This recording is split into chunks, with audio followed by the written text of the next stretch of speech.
खत्म करना होगा।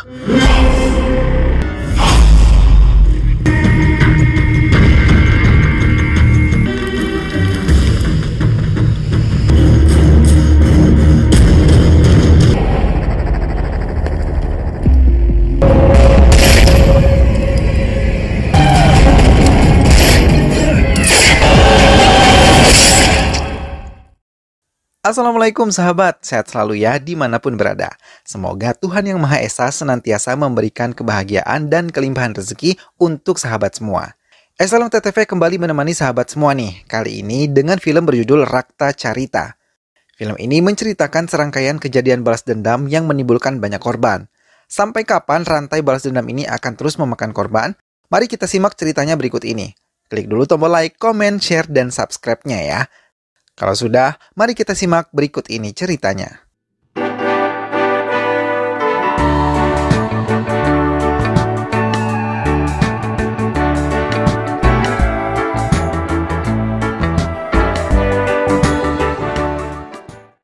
Anandapura adalah salah satu kota yang memiliki perkampungan bernama Tamil, yang masih kental dengan keegoisan sendiri.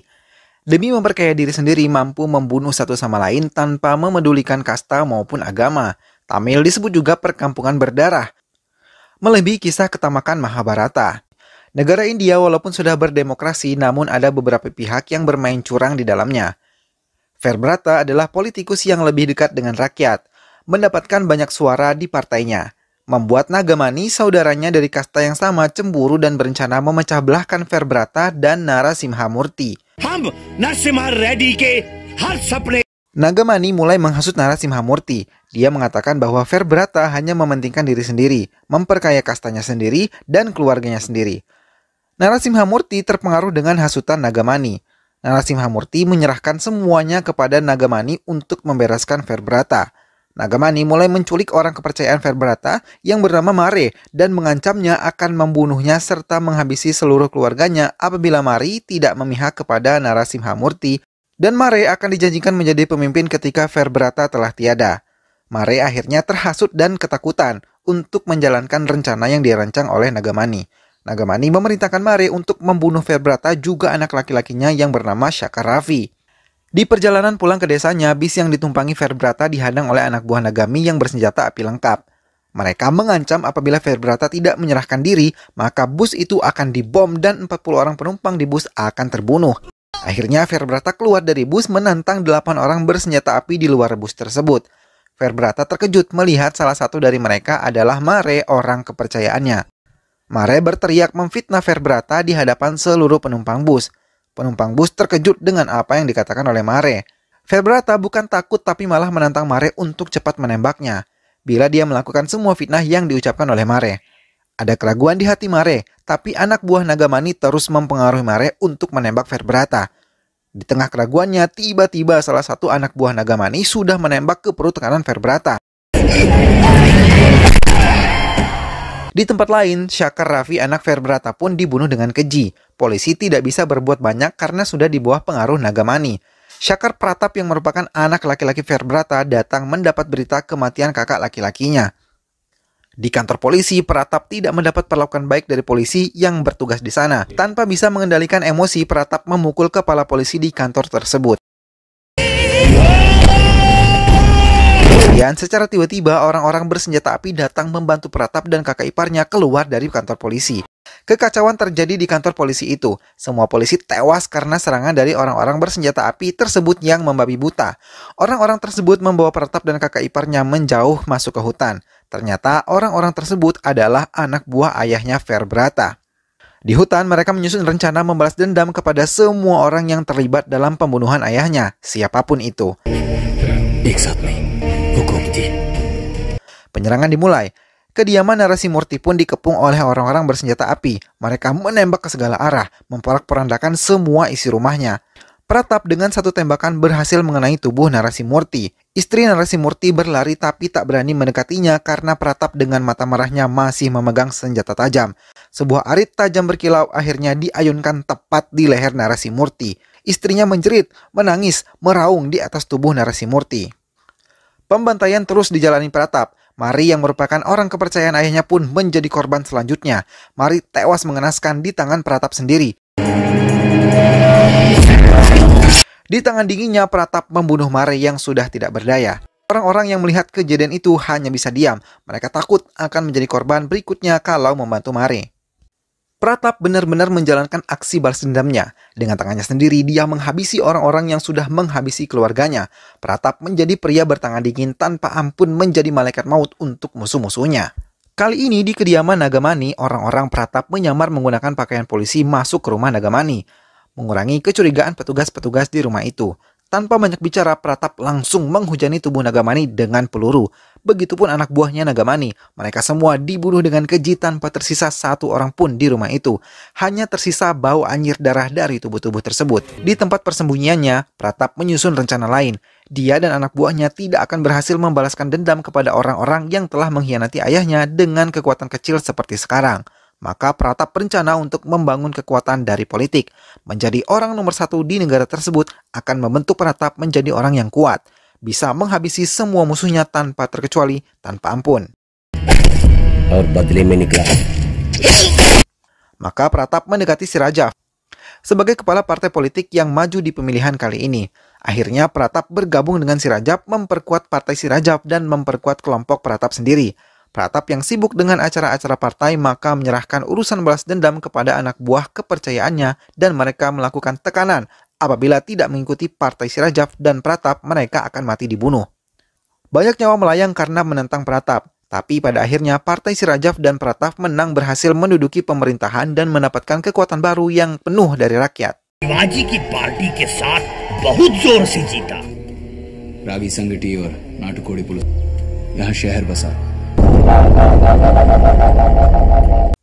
Namun semua tidak berjalan mulus. Di perjalanan dinasnya, tiba-tiba mobil Pratap diserang bom oleh musuhnya, yaitu anak dari Narasiha Murti yang bernama Surya. Semua anak buah Pratap tewas dalam pemboman tersebut. Namun beruntung Pratap masih selamat, dan beberapa anak buah yang selamat mengejar Surya dan kelompoknya dengan senjata api. Tapi tidak berhasil. Surya berhasil menyelamatkan diri menggunakan mobil walau harus dihujani peluru. Surya adalah anak laki-laki bungsu dari Narasiha Murti.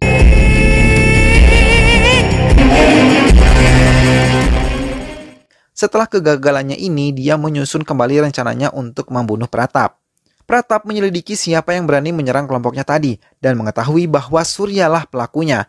Maka Pratap memerintahkan semua anak buahnya memberikan uang dan senjata kepada orang-orang Surya untuk mengkhianati Surya. Dan untuk orang yang tetap setia, maka harus dibunuh tanpa ampun. Istri Surya yang bernama Bhavani adalah orang yang selalu memberi informasi tentang apa yang terjadi dan yang dilakukan oleh Pratap. Hingga akhirnya polisi datang menggeledah rumah Bhavani. Walau sudah berlari, Bhavani berhasil ditangkap dan dibawa ke kantor polisi. Kemudian Pratap menelpon Surya dan mengancamnya. Apabila Surya tidak menyerahkan diri dan mengaku di hadapan polisi, dia yang telah melakukan pemboman terhadap mobil Pratap, maka Pratap tidak segan akan membunuh Bhavani dan Arya, anak laki-laki Surya. Akhirnya Surya menyerahkan diri ke kantor polisi dan mengakui semua kesalahannya. Pratap mendapati janjinya, dia tidak melukai anak dan istri Surya. Walaupun di penjara, Surya yakin akan mampu menyusun rencana untuk membunuh Pratap dengan tangannya sendiri. Tapi Pratap punya rencana lain, bahwa dia dan anak buahnya berencana membunuh Surya di persidangan dengan menggunakan orang lain, anak buah lain yang tidak sering bergabung di kelompoknya, yaitu Murti, seorang perempuan tua namun berhati bengis. Di hari persidangan, semua orang sudah bersiap-siap. Pratap datang sendiri ke persidangan dengan Surya dikawal ketat oleh anggota polisi. Mereka memasuki ruangan persidangan. Namun di pertengahan jalan, tiba-tiba Pratap berlari mengejar seseorang yang menggunakan pakaian pengacara. Setelah Pratap berlari, muncul wanita tua yang menembakkan senjatanya ke arah Surya. Karena Surya mengelak, maka peluru itu menembus tubuh polisi. Perkelahian terjadi dari lorong persidangan sampai memasuki ruangan persidangan. Surya terus diserang membabi buta, menembak ke segala arah. Tiba di ruangan persidangan, nenek itu terjepit dan terkena pukulan Surya. Tepat di atas meja hakim, Surya membunuh nenek tersebut dengan pisau tepat di lehernya. Pratap terkejut, dia melihat ternyata itu adalah Murti. Orang suruhannya untuk menghabisi Surya malah mati mengenaskan di tangan Surya. Akhirnya persidangan dibatalkan dan Surya dimasukkan ke dalam penjara. Surya memberitahu alasan dia masuk ke dalam penjara kepada Bhavani istrinya adalah untuk menyusun rencana membunuh Pratap langsung. Bhavani mendukung keputusan suaminya dan setia menunggunya. Pratap dan anak buahnya terus merencanakan pembunuhan Surya. Maka mereka memasukkan beberapa orang ke dalam penjara untuk menghabisi Surya. की गारंटी क्या है? Di dalam penjara, Surya mendapatkan teman yang kebetulan membenci Pratap. Surya menceritakan bagaimana kejamnya Pratap menghabisi keluarganya mulai dari ayah, ibu, dan kakaknya. जब वो जीना चाहता है. Sebenarnya Surya sudah menempuh jalan sendiri, tidak mau ikut campur dalam urusan politik yang dijalani oleh ayahnya. Setelah kakaknya Surya yang bernama Chandru memberitahu Surya ayah mereka meninggal, Surya menyelidiki apa yang terjadi. Surya kemudian mengetahui bahwa dalang dari ini semua adalah Nagamani. Karena setelah kematian ayahnya, Nagamani mengambil seluruh aset kekayaan mereka. Maka setelah Surya mendengar cerita dari Chandru bahwa Nagamani telah tewas dibunuh oleh Pratap, Surya membujuk Chandru untuk mengikuti sarannya diam-diam menyusun strategi membunuh Pratap. Akan tetapi pada saat pesta pernikahan Surya dan Bhavani, datanglah dua orang membawa TV ibunya Surya yang telah diservis. Pada saat Surya dan Bhavani keluar berbicara dengan pendeta, di dalam rumah menghidupkan televisi. Pada saat itu dihidupkan terdengar bunyi bom meledak di dalam rumah. Bhavani dan Surya terjatuh karena asap ledakan bom tersebut. Kemudian bangkit dan berlari melihat keadaan di dalam rumah. Namun terlambat, semua orang yang ada di dalam rumah itu tewas mengenaskan akibat ledakan bom tersebut, termasuk ibu, kakak laki-laki, dan kakak perempuannya. Surya dan Bhavani menangis mengiringi kematian keluarga mereka. Dendam itu akhirnya menjadi semakin menyala di hati Surya. Setelah tahu itu adalah perbuatan Pratap dan anak buahnya. Akhirnya teman-teman di penjara bersimpati dan berpihak kepada Surya setelah mendengar kisah hidupnya. Di dalam penjara, Surya terus berusaha dibunuh oleh anak buah Pratap yang menyamar. Mereka sudah siap dengan senjata tajam menyerang Surya. Namun Surya mampu berkelahi melawan mereka, walaupun tangan sebelah kanan Surya terkena sabetan pisau musuh.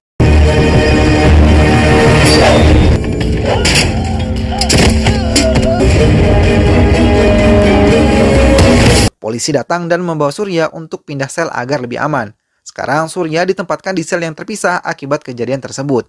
Sivaratsi yang mengetahui pembalasan dendam Pratap terhadap Surya menasihatinya. Apabila Pratap ingin selamanya di politik, ajak musuh-musuh Pratap untuk menjadi teman dan menambah kekuatan di kelompok mereka. Pratap menyetujuinya dan memerintahkan anak buahnya untuk mengumpulkan musuh-musuhnya tanpa terkecuali, termasuk Surya. Pratap mendatangi sendiri Surya di sel tahanan dan membicarakan maksudnya. Namun Surya menolak mentah-mentah, mengatakan lebih baik mati daripada harus menjadi salah satu kekuatan Pratap. मेरा रास्ता तुमसे ताकतवर हूँ क्योंकि तुझे मारने के लिए. Mendengar itu, Pratap pergi meninggalkan Surya dengan amarah. Suatu hari Surya didatangi oleh seorang yang bernama Krishna. Krishna menawarkan kerjasama untuk membalas dendam kepada Pratap. Dia mengatakan bahwa Pratap kuat karena mendapat dukungan dari masyarakat. Maka Surya juga harus melakukan hal tersebut. Walau Surya di dalam penjara, dia bisa menghimpun kekuatan. Dengan cara Bhavani mencalonkan diri dan ikut dalam pemilihan tersebut. Surya menyetujui usul Krishna dan memberitahu Bhavani dengan saran tersebut. Awalnya Bhavani tidak menyetujuinya. Namun dengan keyakinan yang diberikan oleh Surya, maka Bhavani berani maju dalam pemilihan kali ini.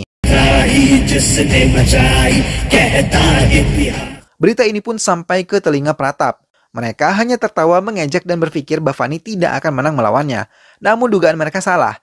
Beberapa kali Bhavani mengadakan kampanye ke daerah-daerah membuat dukungan mengalir ke partai Bhavani. Surya sangat bangga istrinya bisa melangkah dengan hebat seperti sekarang ini. Pihak Pratap yang mengetahui hal tersebut menjadi marah. Anak buah Pratap mengusulkan agar menembak Bhavani di acara partai tersebut. Pratap setuju dan mengarahkan anak buahnya untuk membunuh Bhavani. Nandini yang merupakan istri Pratap melarang tindakan yang dilakukan oleh suaminya. Dia berkata bagaimana kalau itu terjadi pada dirinya.